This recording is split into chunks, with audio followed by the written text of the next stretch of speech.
या स्पर्धा परीक्षेमध्ये यशस्वी होण्यासाठी काय आवश्यक आहे किंवा मोस्ट ऑफ द विद्यार्थी अयशस्वी का होतात? सगळ्यात पहिलं हे लक्षात घ्या, जर आपल्याला IAS व्हायचं असेल, जर आपल्याला DC व्हायचं असेल, ठीक आहे, तर पहिल्यांदा तुम्ही स्वतः मनातून ते ठरवलं पाहिजे आणि तुम्ही मनावरती तुमच्या नियंत्रण मिळवलं पाहिजे. म्हणजेच तुम्ही तुमच्या स्वतःवरती विजय मिळवणं हे फार महत्वाचं आहे. जेव्हा तुम्ही स्वतःवरती विजय मिळवाल तेव्हा तुम्ही आपोआप त्या परीक्षेमध्ये सुद्धा विजय मिळवाल. आपोआप तुम्ही IAS आणि DC व्हाल. हे मित्रांनो, थांबला की थांबला, सुरुवात करा. कुठे ना कुठेतरी नक्की पोहोचा. आता नाही तर उद्या पोहोचाल, पण पोहोचाल. परीक्षामध्ये अतिशय आमूलाग्र पद्धतीने सतत बदल होत असतात. तसंच UPSCने वेगवेगळ्या प्रकारच्या नियमामध्ये बदल केला. MPSCने दीर्घ उत्तरी किंवा ह्या डिस्क्रिप्टिव्ह पॅटर्नला आणलेला आहे. अहो, जो विचार करत बसतो तो विचारच करत बसतो. काळ बदलतोय, काळानुसार आयोग बदलतोय, परीक्षेचं तंत्र मंत्र आणि त्याचं सगळं जागरण मारण हे सगळं बदलत चाललंय. वेळेत निर्णय घेणं पटकन गरजेचं आहे आणि सुरुवात करणं आवश्यक आहे.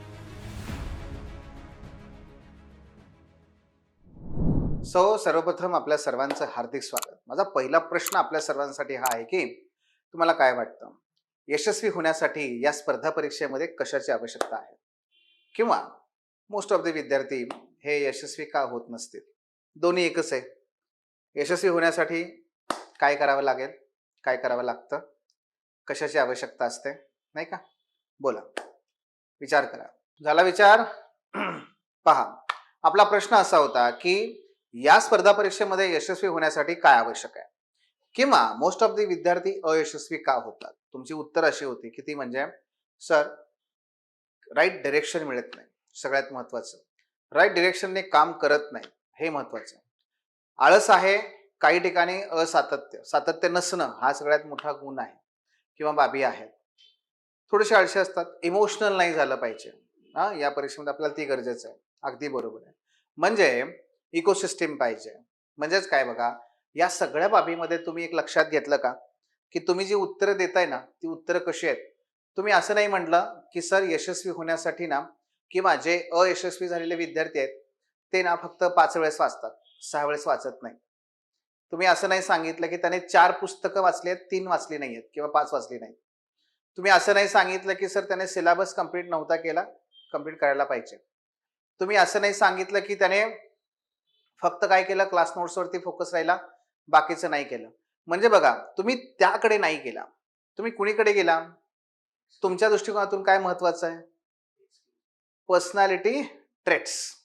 तुमचे पर्सनॅलिटी ट्रेट्स म्हणजेच काय की जे तुम्ही म्हणताय ना, सातत्य पाहिजे, आळस नाही केला पाहिजे, मनावरती भावनांवर नियंत्रण पाहिजे, हे सगळे तुमच्या पर्सनॅलिटीचे ट्रेट्स आहेत मित्रांनो. आणि म्हणून सगळ्यात पहिलं हे लक्षात घ्या, काय बरं, की या स्पर्धा परीक्षेमध्ये जर यश मिळवायचं असेल, जर आपल्याला IAS व्हायचं असेल, जर आपल्याला DC व्हायचं असेल, ठीक आहे, तर पहिल्यांदा तुम्ही स्वतः मनातून, तुमच्या मनातून ते ठरवलं पाहिजे आणि तुम्ही मनावरती तुमच्या नियंत्रण मिळवलं पाहिजे. म्हणजेच तुम्ही तुमच्या स्वतःवर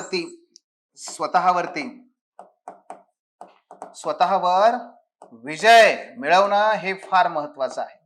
जेव्हा तुम्ही स्वतःवरती विजय मिळवाल तेव्हा तुम्ही आपोआप त्या परीक्षेमध्ये सुद्धा विजय मिळवाल. त्या परीक्षेमध्ये तुम्ही विजय मिळवाल आणि परीक्षेमध्ये विजय मिळवला की आपोआप तुम्ही IAS आणि DC व्हाल.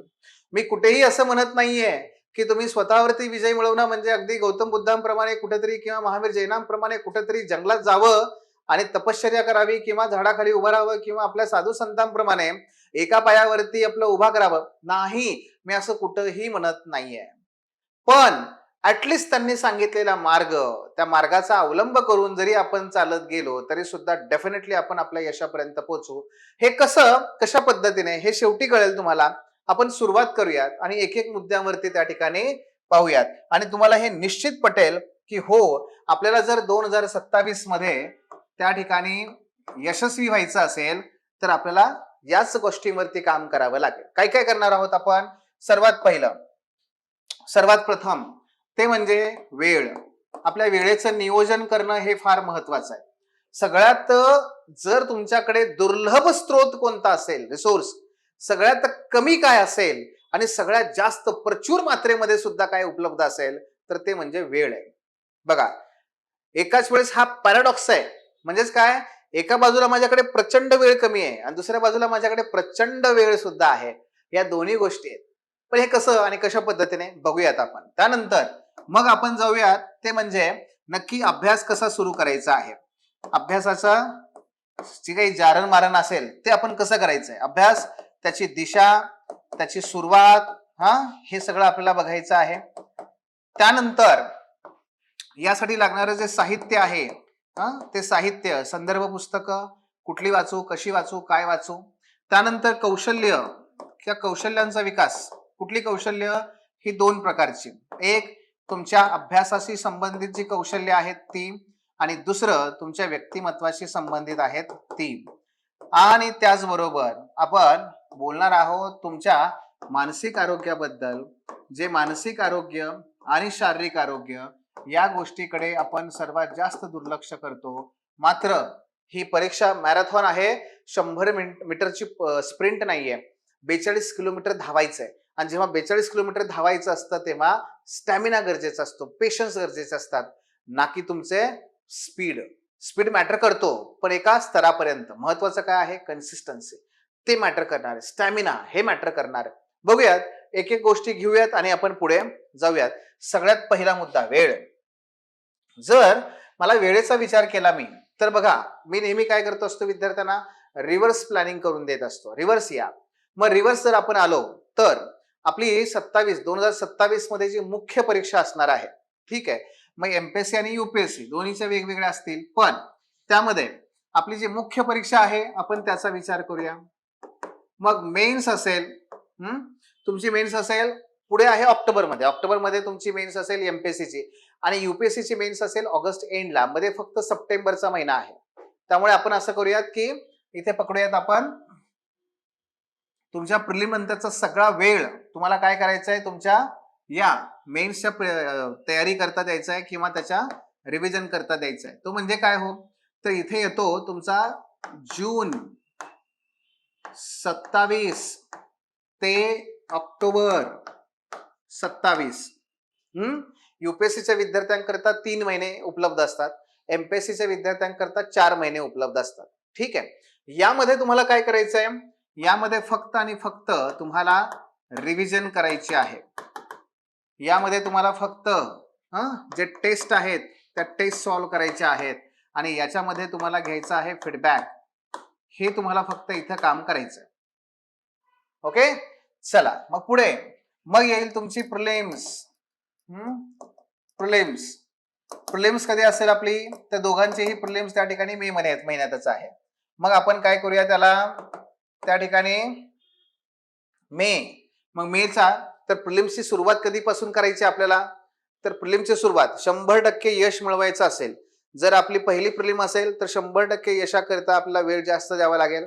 ज्यांनी ऑलरेडी प्रिलिम्स काढलेली असेल तर त्यांच्यासाठी मात्र थोडासा वेळ कमी दिला तरी चालेल. पण इव्हन ज्यांनी अटेम्प्ट दिलेले आहेत पण प्रिलिम्स नाही निघाली, तुम्ही तर अधिक वेळ द्यायला पाहिजे. आयडियली किती वेळ द्यायला पाहिजे, तर आयडियली वेळ दिला पाहिजे जानेवारी 27, ठीक आहे, ते मे 27 हा वेळ तुम्ही दिला पाहिजे. इथे सुद्धा काय असलं पाहिजे, इथे सुद्धा रिव्हिजन असलं पाहिजे, इथे सुद्धा फक्त टेस्ट असल्या पाहिजे, आणि इथे सुद्धा फक्त तुम्ही टेस्ट देऊन फीडबॅक घ्यायचा आहे आणि इम्प्रूव्हमेंट करायचं स्वतःमध्ये, इम्प्रूव्हमेंट येते लक्षात. आणि त्याचबरोबर मग आला शेवटचा टप्पा, तो म्हणजे आपला स्टडी. किती आहे मग आता स्टडीसाठी वेळ? जानेवारी पासून तर आपण तिकडेच वळलोय. आज आहे फेब्रुवारी, बरोबर ना? सो मित्रांनो, फेब्रुवारी पासून तुमच्याकडे वेळ आहे. फेब्रुवारी 26 ते ऑक्टोबर 26. का बरं? नोव्हेंबर डिसेंबर कुठे खाऊन टाकले आपण? खाऊन टाकले. का खाऊन टाकले? कारण त्याला आपण बफर ठेवलं. बफर का ठेवलं? सण येतात, सणावळे येतात, तुमच्यापैकी बऱ्याच गृहिणी असतात, जॉब करणारे असतात, काहीच त्याच वेळेस पूर्ण वेळ अभ्यास करणारा जरी असलो आपण आजारी पडतो, सणासाठी इकडे तिकडे कधीतरी कामानिमित्त जावं लागतं. असे काही दिवस आपण बाजूला काढून ठेवायचे. जर आपल्या गाड्यांना शॉक ऍब्झॉर्बर जर नसते तर काय झालं असतं, आपलं पाठीचा भुगा झाला असता.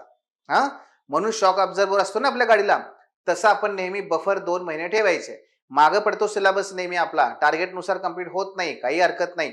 100% प्लॅनिंग केलं, 80%च आपलं अचीव होतं, बास होऊ दे. कारण मला माहिती आहे पुढे मी 2 महिने ठेवलेले आहेत, काही अडचण नाहीये, मी त्यामध्ये ते भरून काढू शकतो. अशा पद्धतीने मित्रांनो, जर आपण फेब ते 26 ते ऑक्टोबर 26 चा विचार केला, तर आपल्याकडे किती महिने आहेत? 9 महिने आहेत. आणि या 9 महिन्यामध्ये मात्र तुम्हाला काय करायचंय? तुम्हाला इथे स्टडी करायचंय. तुम्हाला इथे स्टडी करायचंय. म्हणजेच हे लक्षात आलं का तुमच्या, की 27चा तुम्ही अटेम्प्ट म्हणता आणि 27च्या अटेम्प्ट म्हणून निवांत आहे अजून. अरे 26ची प्रिलिम व्हायची आहे, मग कधी 27 येणार? बघा किती वेळ आहे आपल्याकडे, किती वेळ आहे. हा, 100% यश जर आपल्याला मिळवायचं असेल कुठल्याही परीक्षेमध्ये, मी मध्ये मध्ये तुम्हाला बरीच सूत्र सांगणार आहे, लिहून ठेवायची ती बरं का. पहिलं सूत्र, 100% जर आपल्याला यश मिळवायचं असेल तर हा मंत्र पहिला लक्षात ठेवा, आणि तो म्हणजे कोणत्याही परीक्षेच्या अगोदरचे किमान 4 ते 5 महिने आपण फक्त आणि फक्त रिव्हिजन, टेस्ट, फीडबॅक, इम्प्रुव्हमेंट, परत रिव्हिजन, परत टेस्ट, पुन्हा फीडबॅक, पुन्हा इम्प्रुव्हमेंट, एवढंच केलं पाहिजे. जर तुम्ही परीक्षेच्या अगोदरचे 4 ते 5 महिने रिव्हिजनच्या स्टेजला असाल, टेस्टच्या स्टेजला असाल, प्रॅक्टिसच्या स्टेजला असाल, फीडबॅक घेत असाल, 100% आपलं यश असतं. कोणीही आपल्याला थांबवत नाही, कोणीही थांबवू शकत नाही. मोस्ट ऑफ द विद्यार्थ्यांची अडचण काय होते, परीक्षाला 1 महिन्यावर 2 महिन्यावरती आणि अजून याचं पहिलंच रिव्हिजन चालू आहे. एका रिव्हिजनने काहीच होत नाही हो, 2 रिव्हिजनने काही होत नाही, 3 रिव्हिजनने काही होत नाही मित्रांनो. किमान 4 ते 5 महिने आपण रिव्हिजनच्या स्टेजला पोहोचलं पाहिजे, तर 100% यश मिळतं. म्हणून आपल्याला ते करायचंय, करावं लागेल. ओके. आणि जर तसा विचार केला तर हे जे तुमचे टप्पे आहेत, इथे मित्रांनो तुम्हाला अभ्यास करायचा आहे का? करायचंय का? नाही. इथे तुम्हाला अभ्यासाला वेळच नाहीये. अभ्यास कुठे करायचा आहे? तो फक्त आणि फक्त ह्या इथे फेब ते ऑक्टोबर मध्ये आपल्याकडे आहेत फक्त 9 महिने. हा, बघा ना, फेब्रुवारी, त्यानंतर मार्च, एप्रिल, मे, जून, जुलै, ऑगस्ट, सप्टेंबर, ऑक्टोबर, 9 महिने आहेत. आहेत. मग आता ह्या 9 महिन्यामध्ये आपण काय करूयात? आपल्या अभ्यासक्रमाची व्याप्ती लक्षात घेऊयात. स्कोप, स्कोप म्हणजे आपली व्याप्ती. त्यामध्ये तुम्हाला सगळ्यात महत्वाचं आहे ते म्हणजे तुमचा जीएस, आणि तेवढाच महत्वाचा आहे तो म्हणजे तुमचा ऑप्शनल. पण एका गोष्टीकडे लक्ष तुम्ही दिलं पाहिजे, आणि ते म्हणजे हे, नंतर मला आठवण करून द्या याची, हे काय येते बरं का, कंपल्सरी. हा, मग जीएस मध्ये काय बघा, आता जीएस मध्ये जर विचार केला, पेपर पहिला त्यामध्ये हिस्ट्री, जिओग्राफी आणि सोसायटी. पेपर दुसरा त्यामध्ये पॉलिटी, खरं तर कॉन्स्टिट्यूशन अगोदर, कॉन्स्टिट्यूशन, पॉलिटी, सोशल जस्टिस आणि आय. त्यानंतर पेपर 3 याच्यामध्ये इकॉनॉमी, सायन्स टेक, त्यानंतर तुमचं एन्व्हायरमेंट, ठीक आहे, डिझास्टर मॅनेजमेंट आणि तुमचं इंटरनल सिक्युरिटी. आणि चौथा येतो तुमचा एथिक्स, एथिक्स, आणि त्यानंतर येतं तुमचं एसे. हे सगळं आहे. ऑप्शनल मध्ये पेपर 1 आणि पेपर 2 हे दिसायला जरी छोटे दिसले तरी पण त्याला वेळ तेवढाच द्यावा लागतो. हा, बराचसा वेळ द्यावा लागतो. मग हा आपल्या समोरचा सगळा पसारा, या सगळ्या पसारांचा जर आपण आकड्यामध्ये विचार केला तर जीएसचे जे एकूण टोटल सब्जेक्ट आहेत तुमचे मित्रांनो, ते आहेत 13 सब्जेक्ट आहेत. आणि या 13 सब्जेक्टचं जर आपण डिव्हिजन केलं कशात, 2 भागामध्ये, तर पहिला आहे मेजर सब्जेक्ट्स. आपले काही मेजर सब्जेक्ट आहेत आणि काही आहेत मायनर, मायनर सब्जेक्ट बरं का. तर मेजर सब्जेक्ट मध्ये येतात तुमचं हिस्ट्री, जिओग्राफी, पॉलिटी, इकॉनॉमी आणि एथिक्स. हे तुमचे मेजर सब्जेक्ट आहेत. आणि याच्यानंतर काय आहेत ते म्हणजे तुमचे मायनर सब्जेक्ट. या मायनर सब्जेक्ट मध्ये मग बरेच आहेत. एक society, social justice, I, environment, internal security, disaster management, यासारखे विषय तुम्हाला काय होतात तुमच्या येतात त्या मायनर मध्ये. आणि एक कंटिन्युअस चालणारा विषय कोणता बरं? तो कंटिन्युअस चालणारा विषय आहे ते म्हणजे एसए. ना तो मेजर आहे नाही तो मायनर आहे. तो कसा आहे? तो सर्वव्यापी आहे, तो सदा सर्वदा आहे, त्यामुळे तो एसए आहे. मग ह्या अशा पद्धतीने एवढे सब्जेक्ट आहेत. आता मित्रांनो तुम्हाला एक साधं उदाहरण सांगतो बघा. जर आपण हिस्ट्री, जॉग्राफी, पॉलिटी यासारख्या विषयांचा विचार केला तर हे एवढे मोठे विषय आहेत की एकेका विषयाला संपवण्यासाठी 2-2 महिने किमान पुरेसे लागतात, म्हणजे किमान लागतात 2-2 महिने. तुम्हाला उदाहरणात सहज सांगतो ना. आर्ट अँड कल्चर बघा, हिस्ट्रीचे पेपर्स घ्या. जीएस मधला हिस्ट्री घ्या. आर्ट अँड कल्चर प्राचीन, मध्ययुगीन आणि आधुनिक मधलं आर्ट अँड कल्चर अभ्यासायचंय. किमान गेला बाजार 15 दिवस द्यावे लागतील. मॉडर्न इंडिया किमान 1 महिना द्यावा लागेल. आणि वर्ल्ड हिस्ट्री किमान 7 दिवस द्यावे लागतील. आणि पुढे पोस्ट इंडिपेंडन्स किमान 7 दिवस द्यावे लागतील. किती झाले? 2 महिने. Politic constitution same paper 2. Indian constitution आणि पॉलिटीला किमान 1.5 महिना. 7 दिवस सोशल जस्टिसला आणि 7 दिवस तुमच्या आयआरला. 2 महिने लागले की नाही? हे असे विषय आहेत की ज्यांना 2-2 महिने लागतात किमान. आता जर तसा विचार केला तर 1, 2, 3, 4, 5 बेपंचे 8 नाही, किती झाले? 10. बेपंचे 10. अहो 10 महिने तर इथेच संपले. तुमच्याकडे आहेत किती आहेत? 9. आपल्याकडे महिन्याचं मुळात 9 आहेत. आता 9 महिन्यामध्ये हे आपलं यश, त्या यशाला जन्म घालायचंय. 9 महिने 9 दिवसामध्ये आपल्याला त्या IAS ला आणि DC ला आपल्या स्वतःच्या त्याला जन्म घालायचा आहे. आणि इथं तर हे 10 महिने म्हणताय. आता काय करायचं? आणि बारके हे अजून बारके आहेत मायनर, ह्यांचं काय करायचं? आहे की नाही अवघड? मग आहे का वेळ आपल्याकडे भरपूर? आहे का? आणि थांबा. अहो ते अजून एक आपल्याकडे वाट बघत बसले की तिकडे हे ऑप्शनल. त्याला कसं काय करायचं? इथे जर आपण पूर्ण वेळ दिल्यानंतर आपण म्हणतोय पॉलिटी संपेल 2 महिन्यात, हिस्ट्री संपेल 2 महिन्यात. अरे देवा, आता हा ऑप्शनल तुमचा किमान 4-5 तास दररोजचे घेतो. आता काय करायचं? मग जर समजा तुम्ही दररोजचा नाही दिला ऑप्शनलला 4-5 तास तर तो तुम्हाला किमान 6 महिने लागतो. आपल्या मेंटरशिपच्या बॅच मध्ये मात्र दररोज अभ्यास करतात मुलं, त्यामुळे ते 3 महिन्यात कव्हर करतात. पण तिकडे तो होत नाही, मग तिकडे 6 महिने लागतील. मग जर तो ऑप्शनल तुम्ही 6 महिने ठेवला मित्रांनो तर जीएसचा अर्धा वेळ तर तुमचा गेला. म्हणजे जीएस ला 9 महिने म्हणतोय ते 9 महिने नाहीच आहेत, ते 4.5 महिनेच आहेत. येतो का लक्षात सगळा पट? आणि म्हणून माझं वाक्य काय होतं की आपल्याकडे वेळ आहे पण तेवढाच वेळ आपल्याकडे नाही सुद्धा. वेळ दिसायला दिसतो, अरे 27 पर्यंत करायचंय, नाही, आपल्याला वेळच आपल्याकडे फार कमी आहे. आणि म्हणून पटकन निर्णय घ्यायचे आहेत आणि पटकन आपल्याला एक्झिक्यूट करायचंय आणि आपल्याला काम करता आलं पाहिजे. ठीक आहे, समजतंय? मग हे कसं करायचं, कशा पद्धतीने करायचं तेही आपण लक्षात घेतलं पाहिजे. पण या विषयांपासून आपल्याला अतिशय महत्वाचं आहे जाणं. त्या विषयांवरती आपली पकड असणं हे तेवढंच महत्वाचं आहे. पण योग्य स्ट्रॅटेजी काय असते? योग्य स्ट्रॅटेजी ही असते एक मेजर सब्जेक्ट आणि एक मायनर सब्जेक्ट आपण घेत जावं नेहमी सोबत. त्यामुळे काय होतं, मेजर पण संपतात आणि मायनर पण संपतात. कारण मायनर मधले जे सब्जेक्ट आहेत ना हे मोस्टली डायनामिक आहेत, म्हणजे करंट अफेअर्सशी रिलेटेड असणारे हे सब्जेक्ट आहेत. त्यामुळे जेवढे लवकर संपवता येतील तेवढं जास्त काळ त्यातल्या करंट अफेअर्सचा अभ्यास आपल्याला उपयोगी पडेल. येते लक्षात? म्हणून ते असं करायचं, एक मेजर एक मायनर हे या पद्धतीने घेऊन जाणं गरजेचं आहे.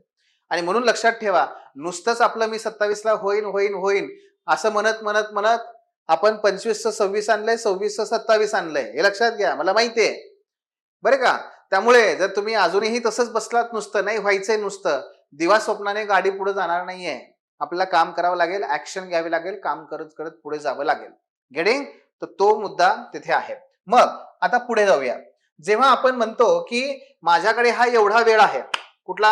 हा 9 महिन्यांचा. तर ह्या 9 महिन्यामध्ये मग मी आता अभ्यासाची सुरुवात कशी करायची? तर आपला स्टडी आणि त्यानुसार प्लॅनिंग. तर बघा, आयडियल प्लॅनिंग कसं असतं? आयडियल आहे ते म्हणजे पहिला आहे तुमचं फाउंडेशन. या फाउंडेशन मध्ये तुम्ही स्टेट बोर्ड आणि एनसीईआरटी वरती काय केली पाहिजे, कमांड मिळवली पाहिजे. स्टेट बोर्ड आणि एनसीईआरटी वर तुम्ही कमांड मिळवली पाहिजे. ठीक आहे. याला महिने किती लागतील हो? ऍटलिस्ट याला 4 महिने लागतात. याला किती? 4 महिने लागतात. मग तुमचा आला मेन्सचा जीएस कोर्स. ठीक आहे. मेन्स ज्यामध्ये जीएस प्लस ऑप्शनल असं लक्षात घेऊया आपण. मग याला किती वेळ लागतो? ऍटलिस्ट याला किती? ह्याच्यामध्ये बघा काय काय येतं अगोदर. रेफरन्स बुक्स येतात आणि त्याचबरोबर तुमचे नोट्स येतात, क्लास नोट्स वगैरे हे ते. आणि याला ते येईल. मग याला किती वेळ लागतो? याला किमान मित्रांनो 10 महिने लागतात. किती लागतो? 10 महिने. बरं का? आणि त्याच्यानंतर अजून राहिलं यातलं, थांबा, ते म्हणजे व्हॅल्यू ऍडिशन. व्हॅल्यू ऍडिशन हा तर अभ्यास झाला बेसिक. व्हॅल्यू ऍडिशनला पुढे जायचंय अजून. आणि त्या व्हॅल्यू ऍडिशन मध्ये extra books, extra news, extra त्या ठिकाणी करंट अफेअर्स, एक्स्ट्रा इंटरनेट या सगळ्यांचा वापर करायचा असतो. आणि मग त्याच्यामध्ये हे जे काही एक्स्ट्रा एक्स्ट्रा याला किमान मित्रांनो 4 महिने आपण वेळ दिला पाहिजे. किती? 4 महिने. अशा पद्धतीने 4 आणि हे 4 8 आणि हे 10 18 म्हणजे किमान 1.5 वर्ष आपल्याला लागतं आयडियल अभ्यास करण्यासाठी. तेही सातत्य टिकवलं तर, बरं का, सातत्य टिकवलं तर तेवढा वेळ आपल्याला लागतो. आता आपल्याकडे एवढा वेळ आहे का? आपल्याकडे 27चा अटेम्प्ट द्यायचा, यशस्वी व्हायचंय, मग आपल्याकडे वेळ आहे का? का असं करायचं 27च्या ऐवजी जाऊ दे 28 करूया, असं करायचं? नाही नाही. अहो 25चा 28ला आता कुठे नेत आहे? 27 पर्यंत आलोय, बास झालं. ठीक आहे ना? मग आता काय 27 आहे, आता वेळ तर नाही माझ्याकडे. हे मॅनेज कसं करायचं? तर मित्रांनो यातल्या एक एक बाजू आपण त्या ठिकाणी पाहूयात. अगोदर मॅनेजमेंटचाच विचार करूयात. पहिला आपण काय करणार? फाउंडेशन प्लस प्लस जो मेन्सचा जो सिलेबस आहे तो आपण एकत्र करणार. बरं का? म्हणजे याला लागणारे 4 महिने आणि याला लागणारे 10 महिने, हे 10 प्लस 4 म्हणजे किती होतात? 10. 10 प्लस 4 किती होतात? 10. ते 10 होतात. कसे 10 होतात? तर मी तुम्हाला ते सांगतो. जर आपण सेपरेटली स्टेट बोर्ड वाचत गेलो, जर आपण एनसीईआरटी सेपरेटली वाचत गेलो आणि जर आपण पुन्हा रेफरन्स बुक सेपरेटली वाचत गेलो, नोट्स सेपरेटली वाचत गेलो, तर निश्चितपणे हे 14 होतात. पण आपण ते सेपरेट नाही करायचं. मग तुम्हाला मी मेथड सांगतो स्टडीची, की स्टडीची मेथड कशी असली पाहिजे. फॉर एक्झाम्पल, जर समजा मी अभ्यास करतोय कशाचा? पॉलिटीचा, आणि मला आज काय करायचंय? फंडामेंटल राईट्स म्हणजेच मूलभूत हक्क यांचा अभ्यास करायचा आहे. तर मूलभूत हक्कांचा अभ्यास करताना मी तोच टॉपिक काय करेन? एनसीईआरटी मधून अभ्यास आहे.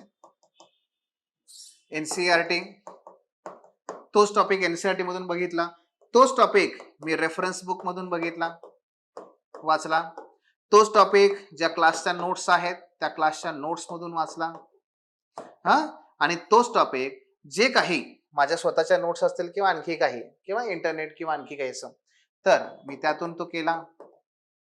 गरज नसते फार याची, पण एक उदाहरण म्हणजे काय केलं आपण इथे?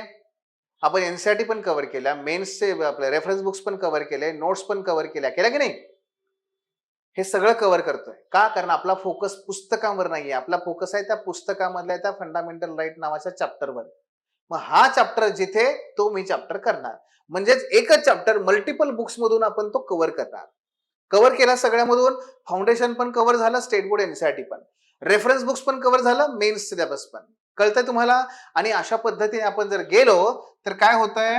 मग आपण 10 महिन्यामध्ये या फाउंडेशनलाही कव्हर केलं आणि मेन सिलेबसला पण कव्हर केलं. या पद्धतीने करायचं. आणि म्हणून मी कुठेही कधीही तुम्हाला सांगणार नाहीये की स्टेट बोर्ड आणि एनसीईआरटी तुम्ही करू नका. अहो ते केल्याशिवाय पासच होत नाही. ते करायचंच आहे. पण ते करायचं कसं आहे त्याचा उपाय मी तुम्हाला सांगितला. तुम्ही काय करा, सगळे स्टेट बोर्ड एनसीईआरटी संपवू नका, तुम्ही सिलेबस संपवा. सिलेबस संपवण्यासाठी जे जे एनसीईआरटी मधले टॉपिक आहेत, जे जे चॅप्टर आहेत ते वाचा, ते अभ्यासा, त्या त्या ठिकाणी अभ्यासा आणि कॉम्प्रेहेन्सिव्ह स्वरूपामध्ये त्या टॉपिकचा अभ्यास करा. कळतंय? येते लक्षामध्ये? तर हा त्यातला एक अत्यंत महत्वाचा मुद्दा आहे. ओके. सो हे आपण करू शकतो आणि याच पद्धतीने करायला हवं. माझा पुढचा टप्पा तो म्हणजे की काय अपेक्षा आहेत आपल्याला अभ्यासामध्ये. नक्की अभ्यास करायचा आहे म्हणजे काय करायचंय, कशा पद्धतीने करायचंय, नाही का? तर मित्रांनो, अभ्यास म्हणजे काय? स्टडी. स्टडी हा अभ्यास. बघा, माझ्याकडे बरेच विद्यार्थी येतात आणि म्हणतात की सर, अहो मी 7 वेळेस लक्ष्मीकांत वाचलं, 8 वेळेस हे पुस्तक वाचलं, एवढ्या वेळेस हे वाचलं, मला यश मिळत नाहीये. काय करता येते? जास्तीत जास्त फोकस हा वाचन याच्यावरती ठेवतात. वाचन मित्रांनो, अहो तो मार्ग आहे. वाचन म्हणजे अभ्यास नव्हे. वाचन म्हणजे अभ्यास नाहीये. मी तुम्हाला आज एक त्रिसूत्री देतो, एक चेकलिस्ट देतो. या त्रिसूत्रीचा, या चेकलिस्टचा वापर करा आणि आपला अभ्यास पूर्ण झाला की नाही हे तपासून बघा.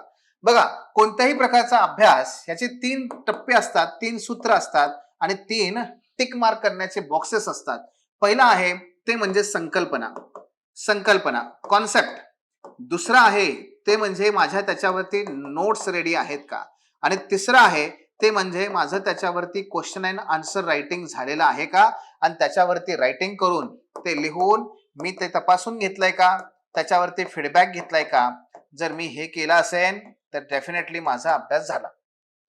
उदाहरण घ्या, जर समजा एक टॉपिक घ्या, समजा महात्मा गांधीजी यांचा सत्याग्रह किंवा असहकार आंदोलन.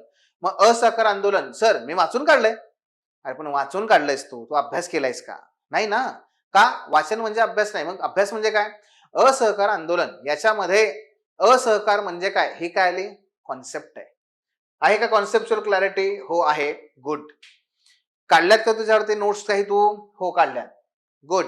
आणि त्याच्यावरती क्वेश्चन आन्सर लिहिलेत का? तपासून घेतलंय का? हो. मग याला म्हणूयात अभ्यास.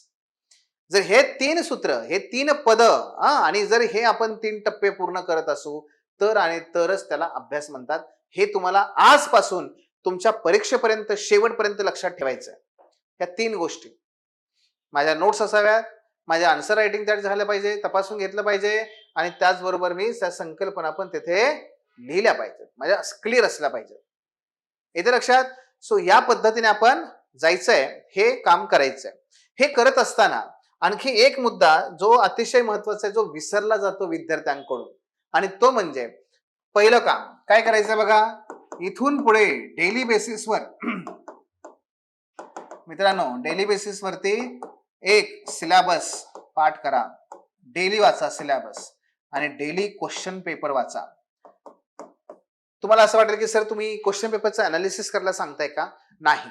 जे नवखे विद्यार्थी आहेत त्यांना मी क्वेश्चन पेपरचं अनालिसिस करायला सांगत नाहीये. का? कारण आपल्याला ते जमणार नाहीये. आपण मात्र थांबायचंय का? मग नाही. तर आपण काय करायचंय? आपण ते डेली वाचत राहायचंय. तुम्ही नुसतं हे वाचलं तरी ना मित्रांनो, तुम्हाला खूप चांगल्या पद्धतीने फरक पडेल. तुमचा अप्रोच डेव्हलप होईल. डेली सिलेबस वाचा. सिलेबस पाठ पाहिजे. सिलेबस पाठ झाला ना भाषा सुधारते. सिलेबस पाठ झाला ना काही नाहीये हे कळतं, काय आहे याच्यापेक्षा. सिलेबस पाठ झाला की इंटरलिंकिंग करता येतं. सिलेबस हा पाठ पाहिजे, जीएसचा पण आणि ऑप्शनलचा पण. आणि दुसरा म्हणजे क्वेश्चन पेपर डेली बेसिसवर एक क्वेश्चन, आणि हे एकच करायचं, कारण आपल्याकडे वेळ नसतो सगळं करायला. एकच क्वेश्चन पेपर डेली करायचा, आणि हा एक क्वेश्चन पेपर डेली केलात ना तरी सुद्धा तुम्हाला काय होईल माहितीये? तुम्हाला अप्रोच येईल. अरे हा, या पेपरमध्ये ह्या विचारलाय, या पेपरमध्ये असा विचारलाय, हात दारिद्र्य सेम आहे पण इथं वेगळा आहे, तिथं वेगळा आहे, तिकडे वेगळा आहे. काय होईल? तुम्हाला ते इंटरनलाइज करता येईल. आणि मित्रांनो लक्षात घ्या, यशाची पहिली पायरी सगळ्यात महत्वाची आहे ती म्हणजे हे. याच्याशिवाय काहीच नाहीये. याच्याशिवाय अभ्यास करणं म्हणजे काय माहितीये? ते डोळे बंद करून पुस्तक वाचण्यासारखं आहे, जे काहीच उपयोग नाही. घागर पालती घालून पाणी भरण्यासारखं आहे, काहीच उपयोग नाहीये त्याचा. घरामध्ये सुई हरवल्या, बाहेर जाऊन शोधण्यासारखा प्रकार आहे, काही उपयोग नाही त्याचा. अजून किती उदाहरणं देऊ? अभ्यास याच्याशिवाय करणं म्हणजे हे आहे. त्यामुळे हे करायचं आहे. सो ही सुरुवात आहे आणि याच पद्धतीने पुढे आपण गेलं पाहिजे. त्याच्यानंतर पुढे मुद्दा पुढचा तो म्हणजे काय हो? जेव्हा आपण अभ्यास करतो तेव्हा अभ्यास करत असताना सगळ्यात महत्वाचं काय असतं? रीडिंग. बरोबर? रीडिंग तर आहेच आहे, पण रीडिंग कशाच्या आधारावर झालं पाहिजे? वाचायचंय, पण काय वाचायचंय हे कळलं पाहिजे ना. काय वाचायचंय हे कसं कळणार? तुम्हाला क्वेश्चन पेपर आणि सिलेबस मधून ते कळेल. बघा उदाहरण सांगतो तुम्हाला. सेम पॉलिटीचं हे पुस्तक किंवा सेम तो प्रिएम्बल सरनामा किंवा फंडामेंटल राईट आहे. या फंडामेंटल राईटचा अभ्यास करून मुलं 10वी उत्तीर्ण होतात. 10वीच्या मुलांना पण तो चॅप्टर आहे. याच फंडामेंटल राईटचा अभ्यास करून काही मुलं सेट नेट क्लिअर करतात. त्यांच्या परीक्षेला पण ते जे पॉलिटिकल सायन्स मधून सेट नेट करतात त्यांना पण तो अभ्यास करावा लागतो. याच परीक्षेचा अभ्यास करून काही मुलं ते तिकडे CISF कमांडंट, असिस्टंट कमांडंट वगैरे ते होतात. त्याच टॉपिकचा अभ्यास करून काही मुलं डेप्युटी कलेक्टर होतात आणि त्याच टॉपिकचा अभ्यास करून काही मुलं हे IAS होतात. मित्रांनो, टॉपिक प्रत्येक परीक्षेकरता म्हणून कमी जास्त झाला नाही. प्रत्येक परीक्षेकरता टॉपिक फंडामेंटल राईटचा हा वेगवेगळा लिहिला नाहीये. राज्यघटनेमध्ये जो टॉपिक आहे तोच टॉपिक ह्या सर्वांनी केला, पण तो त्यांनी कसा केला? एकाच पद्धतीने अभ्यास केला प्रत्येकाने?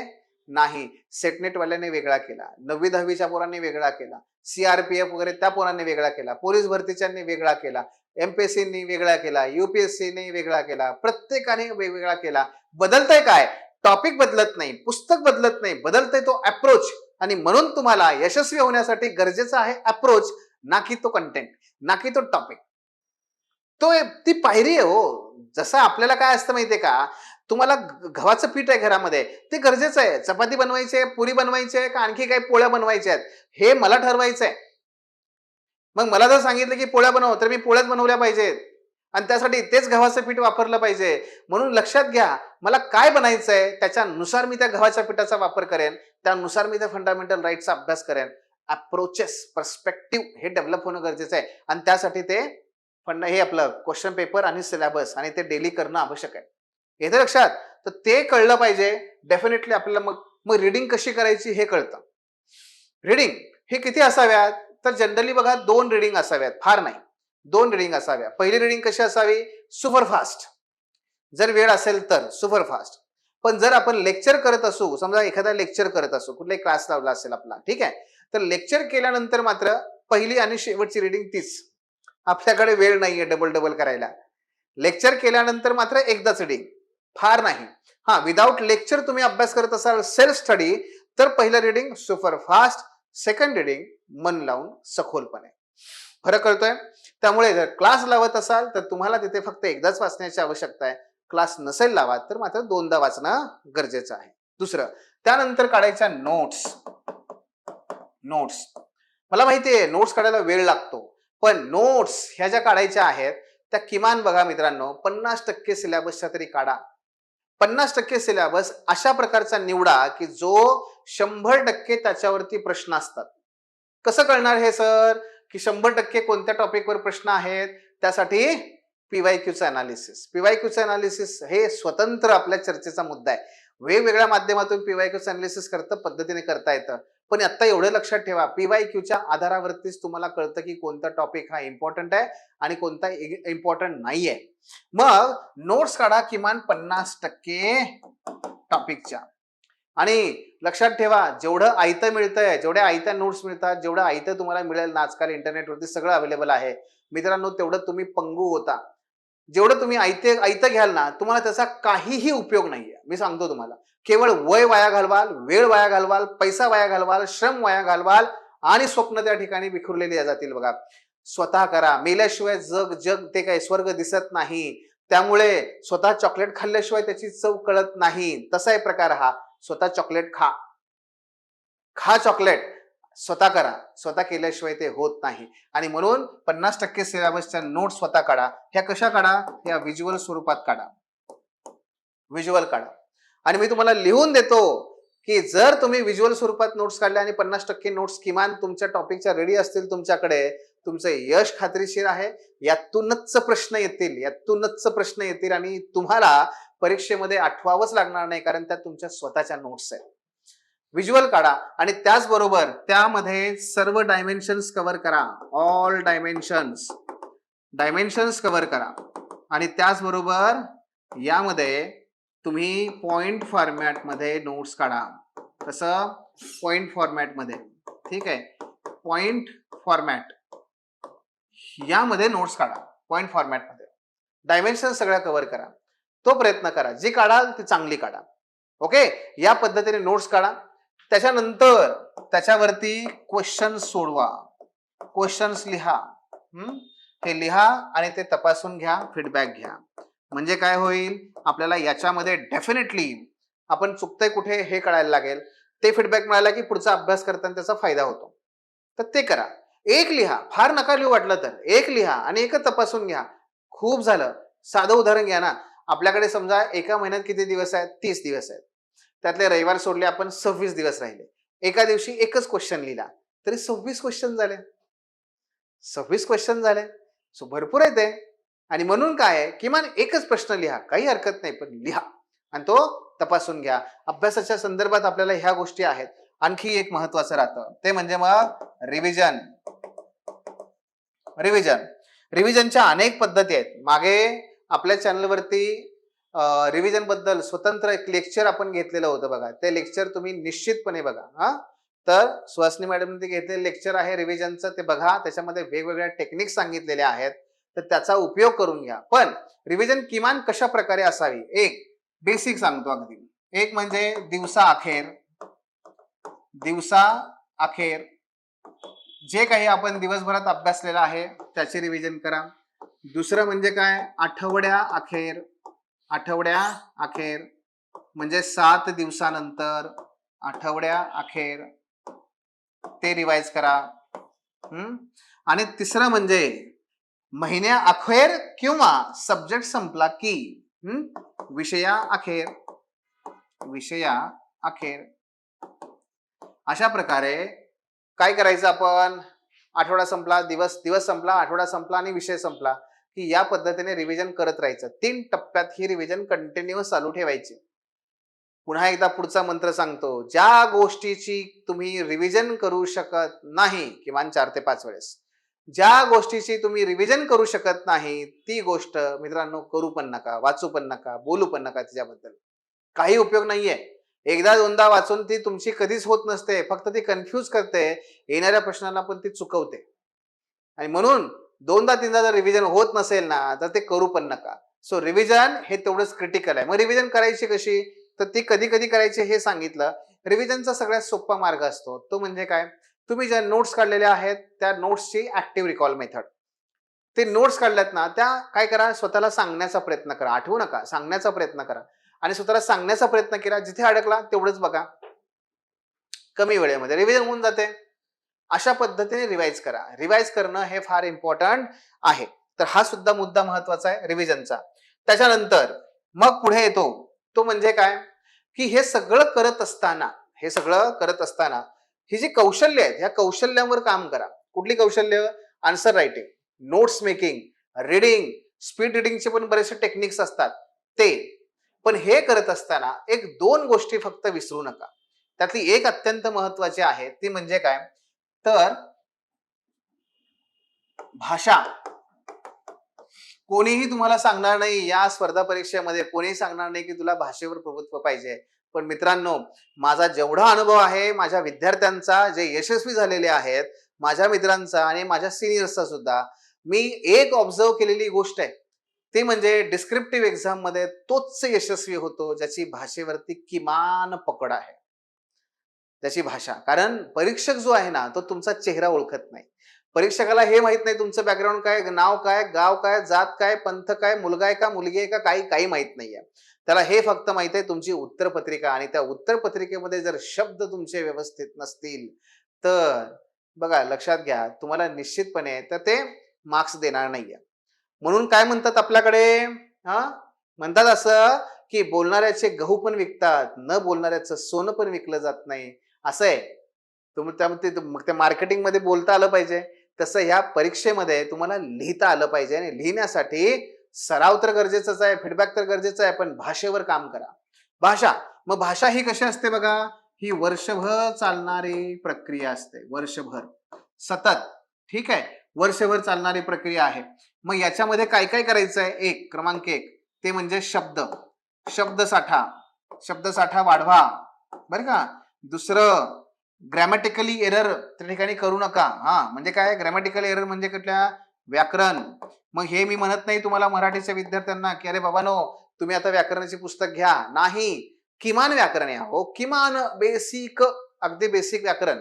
आणि त्यानंतर ते म्हणजे काय, या सगळ्यांबरोबरच भाषेमध्ये आणखी एक मुद्दा असतो आपल्या मराठीचा, विशेषतः वरती रेषा ओढल्या नाही तरी चालतं बरं का, पण काय करू नका, थोडस काना मात्रा वेलांटी यासारख्या बाबी ज्या आहेत बेसिक बेसिक, तर हे काना मात्रा वेलांटी वगैरे जे असतात ना, यासारख्या चुका करू नका. म्हणजेच काय हो, शुद्ध लेखन. इथे मी लिहितो, इथे शुद्ध लेखनाचा प्रयत्न करा. शुद्ध लेखन. तुम्ही म्हणाल की सर अहो हे जरा फारच होतंय का? नाही, तुमची सुरुवात आहे, बेसिक आहे, आपला वेळ आहे, आपण हे केलं पाहिजे. इंग्लिशमध्ये तयारी करणाऱ्या विद्यार्थ्यांना तर मी कंपल्सरी सांगतो, तुला व्याकरणामध्ये किमान तो जो काही आहे ऍक्टिव्ह व्हॉइस, पॅसिव्ह व्हॉइस, त्यानंतर टेन्स, सुपरलेटिव्ह डिग्रीज कंपल्सरी आलं पाहिजे. ते कुठे कॅन वापरायचं, कुड वापरायचं, वूड वापरायचं, विल वापरायचं कळलं पाहिजे. बेसिक जमलं पाहिजे. स्पेलिंग मिस्टेक बिलकुल करायच्या नाहीयेत, हे जमलं पाहिजे आपल्याला. तर हे सुद्धा आपल्याला करायचंय. शब्दसाठा, व्याकरण, शुद्ध लेखन. आणि याच बरोबर काय, काही आपली भाषा कशी असली पाहिजे, इनोव्हेटिव्ह असली पाहिजे. आणि इनोव्हेटिव्ह भाषा बनवण्यासाठी मित्रांनो 2 गोष्टींची गरज असते. ते म्हणजे काय, एक वर्तमानपत्र वाचणं दररोजचं.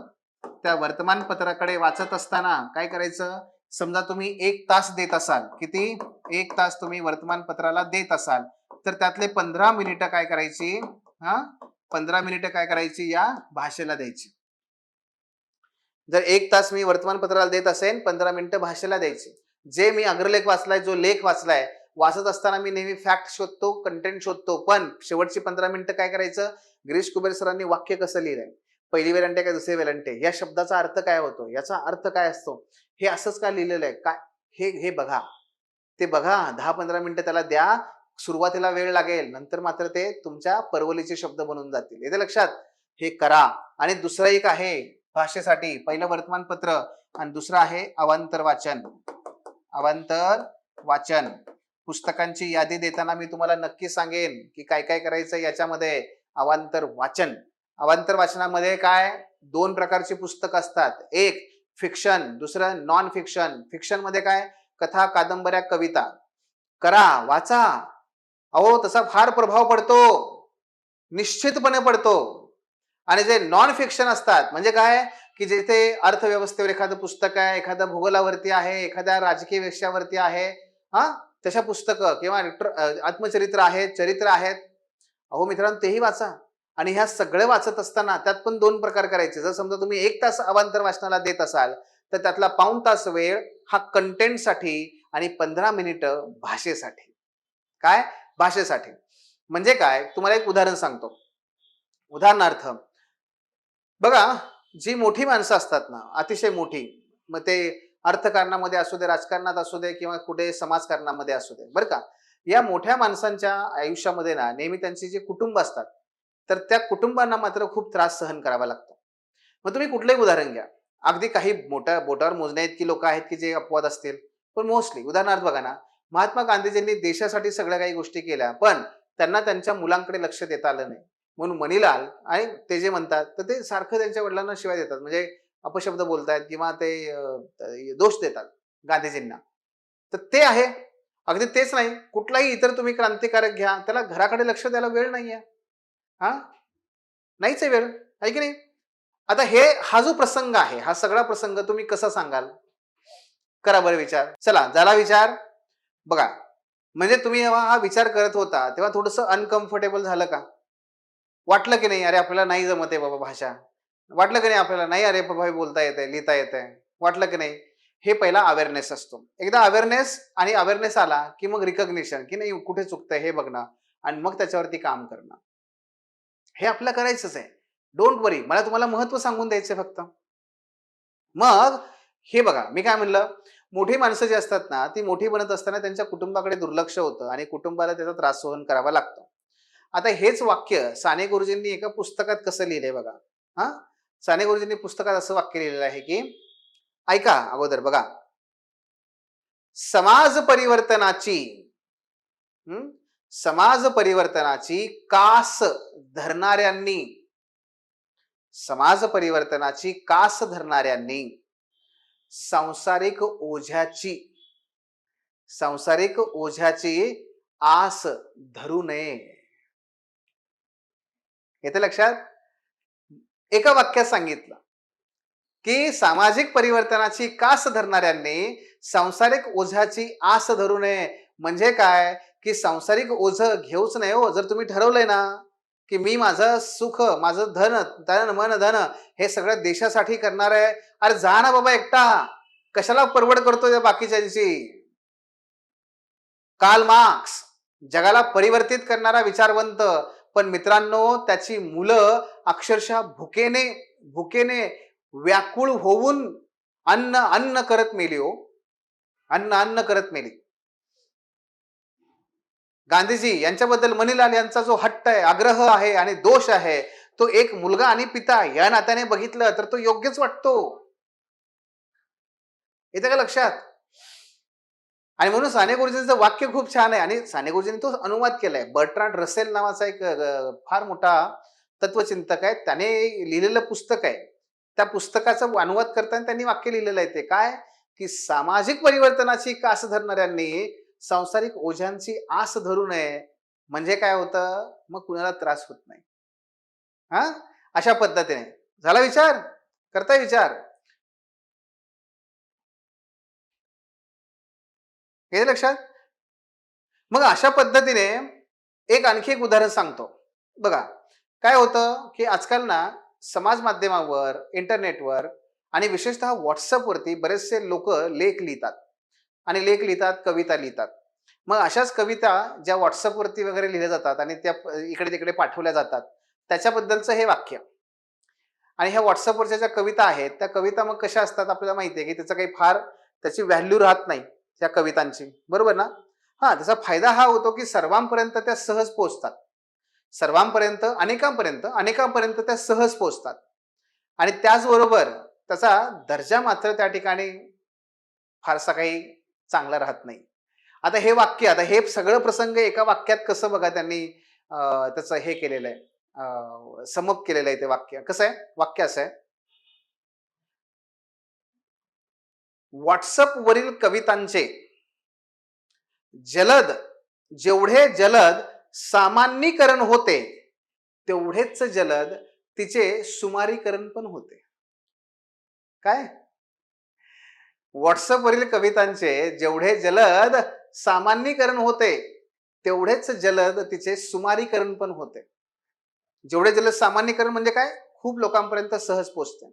आणि सुमारीकरण म्हणजे काय? सुमार दर्जाचा, आहे की नाही? मग तेवढेच जलद तिचे सुमारीकरण पण होते. म्हणजे दर्जा काय होतोय? एसए मध्ये तर हे कंपल्सरी आहे आपल्याला. आता मी हे कुठून वाचलं? वर्तमानपत्र. मी तुम्हाला दोन्ही उदाहरणं सांगितली. वर्तमानपत्राचं पण सांगितलं आणि अवांतर वाचनाचं पण सांगितलं. येते लक्षात? आणि हेच अशी एक वाक्य आहेत मित्रांनो. आपल्याकडे किती, एक 100 वाक्य वर्तमानपत्रातली, 100 वाक्य आपल्याला अवांतर वाचनातली काढायची आहेत. आणि झालं हो, इतरांपेक्षा आपला निश्चितपणे प्रभाव अधिक चांगला पडेल. आणि शेवटी स्पर्धेमध्ये तेच असतं, एखादाच गुण आपल्याला इतरांपेक्षा जास्त घ्यायचा आहे. एखादाच गुण आपल्याला इतरांपेक्षा जास्त घ्यायचा आहे प्रत्येक प्रश्नामध्ये. ऑटोमॅटिक आपण काय करतोय, त्याला किमान 40-50 मार्कांनी मागे त्याला पछाडतोय. येते लक्षात? आणि ह्यामुळे भाषेवर प्रभुत्व मिळवा. भाषा अतिशय महत्वाची आहे, फक्त लेखनासाठी नाही. तर मगाशी मी तुम्हाला एक स्टार सांगितला होता आठवण करून द्यायला, मला तुम्ही काही करून दिलं नाही. पण तो स्टार काय आहे? तो स्टार काय मित्रांनो?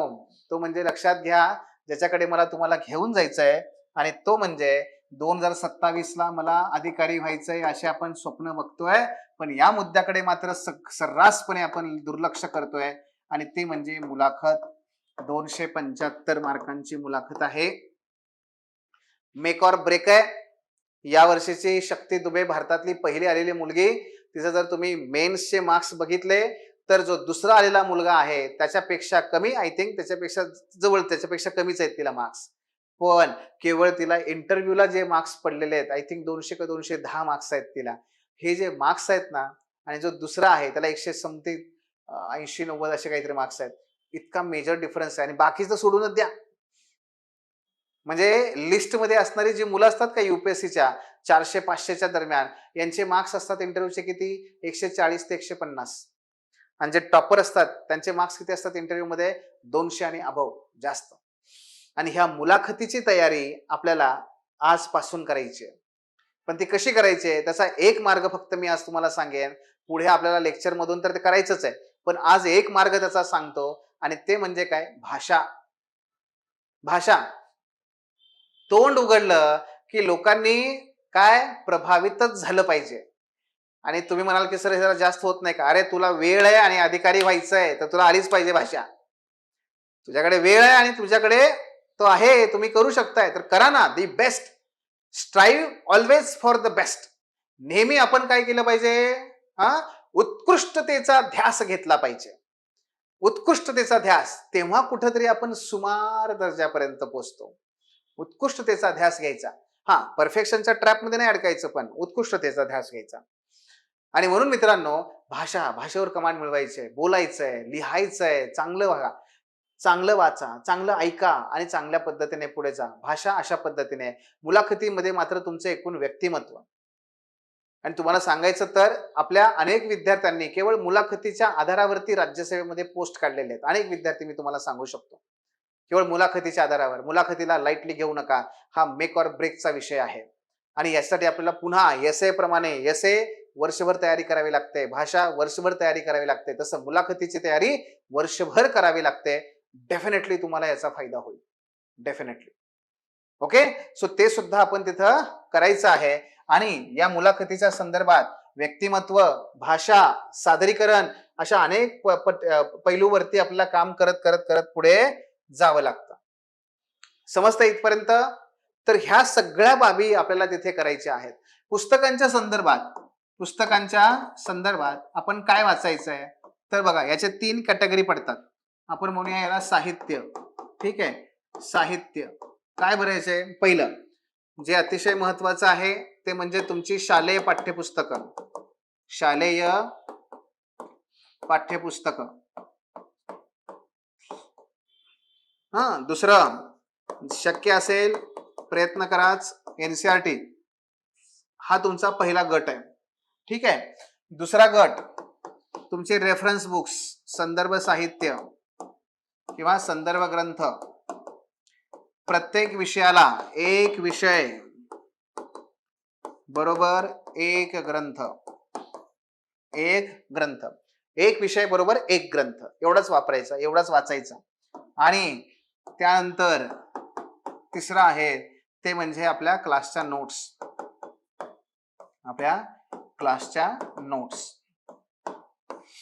ठीक आहे. आणि याच्यानंतर एकच राहतो, तो म्हणजे काय? वर्तमानपत्र, जे पॅरलल चालेल तुमचं सतत. ठीक आहे. मग वर्तमानपत्र आणि अवांतर वाचनाची पुस्तकं. मग वर्तमानपत्र आणि अवांतर वाचन हे तुमचं पॅरलल चालत राहील. वर्तमानपत्र. मग वर्तमानपत्र वाचत असताना आता मी सुरुवातीला असं सांगेन की किमान जर ज्यांची अगदी नुकतीच सुरुवात झाली आहे ना, तर तुम्ही आत्ता नका वाचू वर्तमानपत्र. आता तुम्ही काय करा, बेसिक्स वरती फोकस करा, सिलेबस वगैरे. एकदा तो कळायला लागला ना की मग तुम्ही वर्तमानपत्राकडे जा. पण वर्तमानपत्र वाचलं पाहिजे. मासिक वाचतात मुलं प्रिलिमसाठी वगैरे, पण आपण वर्तमानपत्र वाचायचं. कारण ज्या पत्रातून तुमचे जेवढे फायदे आहेत ना, तेवढे फायदे तुम्हाला मासिकातून मिळत नाहीत. त्यामुळे वर्तमानपत्र करंट अफेअर्सवर कमांड मिळवण्यासाठी, वर्तमानपत्र भाषेवर कमांड मिळवण्यासाठी, वर्तमानपत्र इनोव्हेशन आणि इनोव्हेटिव्ह आयडिया सुचण्यासाठी, वर्तमानपत्र व्हिज्युअल मेमरीसाठी, वर्तमानपत्र तुम्हाला तुमची नक्की समज वाढवण्यासाठी, वर्तमानपत्र इंटरलिंकिंग करण्यासाठी, वर्तमानपत्र एक्झाम्पल्ससाठी, वर्तमानपत्र केस स्टडीजसाठी, वर्तमानपत्र आपल्या स्वतःला नेहमी अपग्रेड ठेवण्यासाठी, वर्तमानपत्र यासाठी वापरायचं असतं, यासाठी वाचायचं असतं. कळतंय? म्हणून वर्तमानपत्र वाचा. कुठलं वाचायचं? मराठीमध्ये लोकसत्ता वाचा, इंग्लिशमध्ये एक्सप्रेस किंवा हिंदू वाचा, काही हरकत नाहीये. पण वाचा, एक यातलं कुठलं तरी वाचायचं आहे. पण अगदी जे बिगिनर आहेत त्यांनी मात्र फक्त काय करा, आता थोडंसं बेसिक्स कडे लक्ष द्या. 1-2 महिन्यानंतर हळूहळू जसा वेळ मिळेल तसं तुम्ही वर्तमानपत्र सुरू करू शकता. ह्या सगळ्या गोष्टी आपल्याला तिथे बघायच्या आहेत. गेटिंग? चला, सो हे सगळं आहे. सुरुवात करत असताना पहिल्यांदा जी सुरुवात आपण करणार आहोत बरं का, तर सुरुवात करत असताना नेहमी मेन्स मुख्य परीक्षेची तयारी सुरू करा. मुख्य. मग दुसऱ्या टप्प्यामध्ये आपण काय करणार? प्रिलिम्स. आणि त्यानंतर परत तुमची येणार आहेच mains. So mains, prelims, mains अशा पद्धतीने तुमचा फ्लो असणार आहे. आता मेन्स करायचं ऑक्टोबर पर्यंत, नोव्हेंबर डिसेंबर बफर, डिसेंबर पासून मे पर्यंत प्रिलिम्स आणि प्री नंतर पुढे पुन्हा आणखी मेन्स. अशा पद्धतीने तुमचा फ्लो हा असणार आहे. तर हे सुद्धा तुम्ही तिथे लक्षात ठेवा आणि या पद्धतीने आपल्याला जाता येऊ शकेल. यात काय अडचण आहे? हा नाहीये? हा करा, विचार करा. बर ठीक आहे. सो हे त्यानंतर एक शेवटचा मुद्दा आहे, तो म्हणजे इंटरनेट. इंटरनेटचा वापर करायचा का आणि करायचा तर कसा करायचा? इंटरनेटमध्ये 2 ते 3 बाबी येतात. एक तुमचं टेलिग्राम येतं, ठीक आहे. 2 इतर सोशल मीडिया. मी टेलिग्रामला मुद्दाम वेगळं केलं आणि सोशल मीडियावरती तुमचं मेन आहे इंस्टाग्राम, ठीक आहे. हा त्यानंतर आपलं युट्यूब आहे, याला पण मी वेगळं केलंय. हा इंस्टाग्राम म्हणजे काय हो? ते आपलं ते माकडाचं खाद्य चिवडा असतो का, चिवडा. चिवडा किती खाल्ला तरी तो पोट काही भरत नाही आपलं, आणि पोट पण भरत नाही आणि चिवडा खायचा सोडू पण वाटत नाही. त्याला म्हणतात माकड खाद्य. हे चिवड्याप्रमाणे येते काय इंस्टाग्राम, बरं का.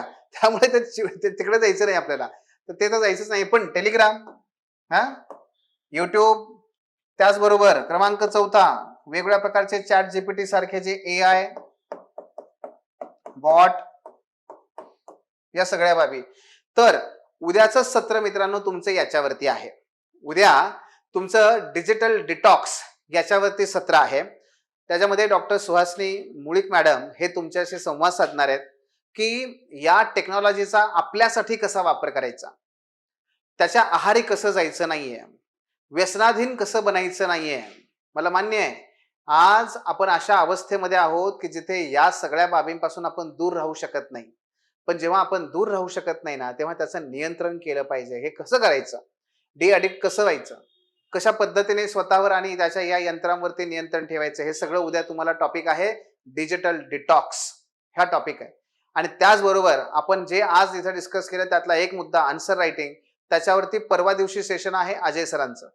सो असे ही पुढची दोन्ही सत्र जे आहेत ते मिस करू नका. आणि या पद्धतीने या इंटरनेटचा वापर कसा करायचा, या तंत्रांचा वापर कसा करायचा, आणि तो करावा लागेल बरं का आपल्याला. आपण कुठेही डोळे बंद करून नाही आम्ही नाही करणार असं नाही करायचंय, विरोध नाही करायचा आहे, वापर करायला शिकायचंय. हे कसं, तर डिजिटल डिटॉक्स मध्ये उद्या मॅडम तुम्हाला ते सगळंच सांगतीलच. पण मित्रांनो आपण याच पद्धतीने आपल्या ह्या बॅच मध्ये सतत काम करत राहणार आहोत आणि त्या पद्धतीने तुमचा इमोशनल क्वेश्चन, सोशल क्वेश्चन आणि आपला IQ या सगळ्या गोष्टीवरती आपल्याला काम करायचं असतं. ते काम करत करत आपल्याला पुढे 27ला गवसणी घालायची आहे. मी मगाशी सुरुवात केल्या पद्धतीने वेळ आपल्यासाठी थांबत नाही. मी तुमच्यापैकी बऱ्याच जणांना जाणतो, ओळखतो. 25ला द्यायचा होता अटेम्प्ट, आज 27 पर्यंत आलोय आपण.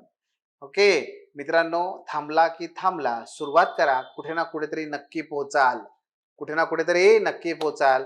आत्ता नाही तर उद्या पोहोचाल, पण पोहोचाल. आणि पोहोचणं महत्वाचं आहे. आज का उद्या हे महत्वाचं नसतं, आपण पोहोचणं महत्वाचं आहे. अदरवाईज पश्चातापाची वेळ येते.